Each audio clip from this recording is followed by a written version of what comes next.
কারণ দুইজনের সম্মতিতে হয় জেনা আর একজনের সম্মতিতে হয় ধর্ষণ। বুঝেন কাম একটার নাম ধর্ষণ আর একটার নাম জেনা।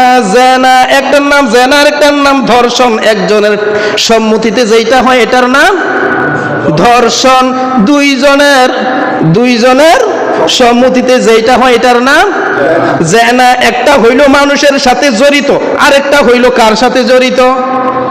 আল্লাহর সাথে। কথা বুঝেন? গুনার ভাই দুইটা ক্যাটাগরি আছে, খুব ভালো কইরা বুঝেন। দুইটা ক্যাটাগরি আছে। একটা ক্যাটাগরি হলো, এক নাম্বার হলো একটা গুনাহ আছে আল্লাহ তাআলার সাথে জড়িত, আর দ্বিতীয় নাম্বার ক্যাটাগরির গুনাহ হলো বান্দার সাথে জড়িত। বুঝাতে পারছি? দুইটা আছে ক্যাটাগরি। বান্দার সাথে জড়িত যেইটা হচ্ছে জেনা, সেইটা হলো আল্লাহর সাথে জড়িত। যেইটা হলো দর্শন, সেইটা হলো কার সাথে জড়িত? বান্দার সাথে জড়িত।